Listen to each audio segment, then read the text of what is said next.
Hello everyone. On this video I'm going to discuss the concept of taking moments about a certain point, which is the concept that we're going to be using a lot when we are solving the structures, more especially when we're calculating reactions or calculating member forces in a truss. So please listen very carefully. Questions, you know where to find me. Just before we go to that concept, remember on the video below we had an inclined point load. In this case is P1. On this slide I am showing you how to work out the vertical component of that force P1 and the horizontal component of that very same force. Remember, we cannot solve that P1 if we are not working out the components of the force. So to solve for that issue or for that problem, we need to work out the vertical and the horizontal component of that P1. P1 sine theta being the vertical component of P1, meaning is Py, and then P1 cos theta being the horizontal component, which is Px. Remember, we've discussed that on the previous video. Moving on, moments. Moment is just a turning effect. Remember, you're applying a load.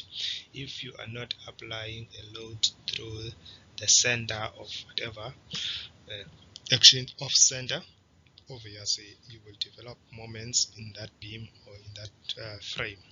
So your moment is either the load is go or the beam or the structure is going to rotate about that point either in the clockwise direction or in an anti-clockwise direction.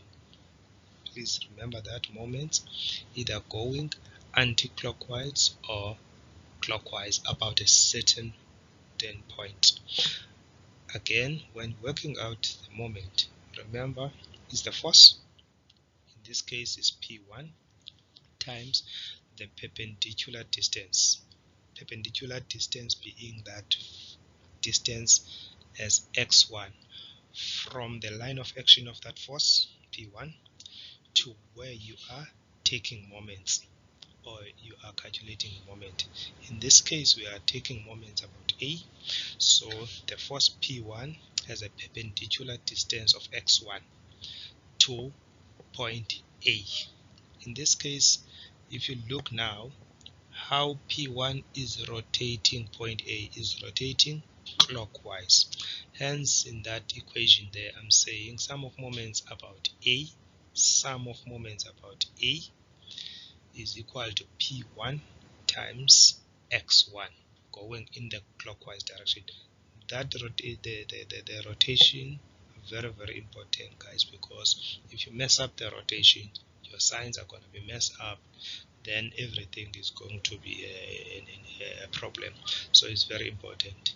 Again, remember, there is no such a thing that clockwise is positive or anti-clockwise is positive. No, as long as you assign the same sign to the same rotation.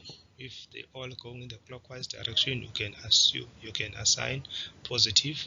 If one is going clockwise, the other one going anti-clockwise, just assign different signs to take into account that they are going in the opposite direction. There is no such a thing, I'm repeating again, that clockwise is positive, anti-clockwise is negative. Right now we've got three forces, P1, P2 and P3. If you look at point A, the force on the right hand side is P3. P3 is rotating that beam in the clockwise direction about point A. P2 is also rotating Can you see how P2 is coming? It's also rotating that that point A in the clockwise, or that beam about point A in the clockwise direction. Meaning those two forces you must assign the same sign, whether you choose to assign negative sign or you choose to assign positive sign. But the signs for P1, the moment caused by P1, and the moment caused by P2. Please forgive me for the first equation next to the diagram. The right equation is the equation below the diagram. I've forgotten to delete that equation next to the diagram. Please forgive me about that. The right equation is the one below the diagram. Okay, now let's look at the equation below the diagram. I'm saying P1 times x1 is rotating it anti-clockwise. Forget about the signs at the moment. P2 times x2 is rotating clockwise. P3 times x3 is also rotating clockwise. Watch the signs now. I'm assigning the same signs for P2 and P3 because they're going the same direction. Whereas P1 is, I'm assigning a different sign, which is negative in this case because it's going opposite direction to P2 and P3. P2 and P3 being the P2 times x, the moments there are going clockwise, the other moments are going anti-clockwise moments. It's up to you. You can assign P1 the positive, but remember now, if you assign the anti-clockwise rotation as positive, so the other two, which is going in the clockwise, you must assign the negative rotation. Please always remember that, guys. That is very, very critical when you are taking moments about okay, now let's look at uniformly distributed moment. I know most of the time my students are struggling with this one, but I hope you will find it very easy. We have a load that is applied over a distance. So W, look at the units, kilonewtons per meter. So the first thing, you must convert that load into point load. Hence I'm saying W times X. So by doing that, I am converting the uniformly distributed load into point load. And the line of action of that point load is acting at the center.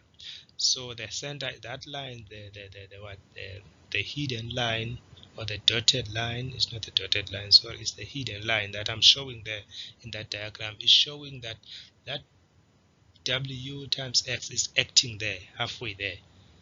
So what is the distance now? So we're done with the force now. What is the distance from the line of action of that uniformly distributed load to where you are calculating moments? The x over 2 is the distance from the line of action to where you are calculating moments about that uniformly distributed load. The moments is right at the far end, so I should be having A there, right at the far end of the beam. That's why I'm saying sum of moments about A. It's going anti-clockwise. It's the only force there. There's no point assigning negative or positive, as long as I know the direction of the moment is going in the anti-clockwise direction. Then let's look at the uniformly distributed load now, but it's not applied over the entire beam like the one above. So again, I'm going to convert that uniformly distributed load into a point load acting acting where I'm showing the hidden line. So how do you convert that? Take the UDL, multiply by the distance over which the UDL is applied over. Then that UDL is W, multiply by X, which is the distance is applied over the X distance. Okay, then I'm done with that. Now the next thing, now what is the distance from my line of action to where I am taking moments? So the distance is that x over 2 plus x1. So I've got this other distance here called x1. So the distance is x over 2 plus x1 to where I am taking moments. It's rotating in an anti-clockwise direction, and again I am not showing that as a negative, because remember, negative and positive, they just we just use them to differentiate between different rotations, not because negative, anti-clockwise is negative or clockwise is positive. There is no such a thing. Please let's not do that. I hope you are clear. It's very important that you understand the second example. Being now, you've got point A at mid span. You've got UDL going over the span. Now, the UDL on the right hand side of point A is rotating the point A in the clockwise direction, while the UDL on the left hand side of point A is rotating it in the anti-clockwise direction. So the distance from point A to the far right is m. The distance from point A to the far left is n. So watch this now. So W times m, I'm just converting the UDL into 0.0, and then I know the line of action is shown there. So times m over 2. What is m over 2? The distance from my line of action to where I am taking moments, and it's rotating in which direction? Clockwise. Then I use negative in this case. I said clockwise is negative because remember I said it's not important which one is negative. Then I go to the next one. W times n. Then I've converted that. I know that is acting at the center of my load, and then I multiply by n over 2. N over 2, the distance from where from the center of my UDL. Which UDL now? The one on the left hand side to where I am taking moments to A, and that one is going anti-clockwise. I hope you understand the concept. Feel free to ask me questions on WhatsApp or via email or even on Teams for that matter. If further discussions on the topic. Thank you very much, guys. Enjoy your day and keep safe. Bye.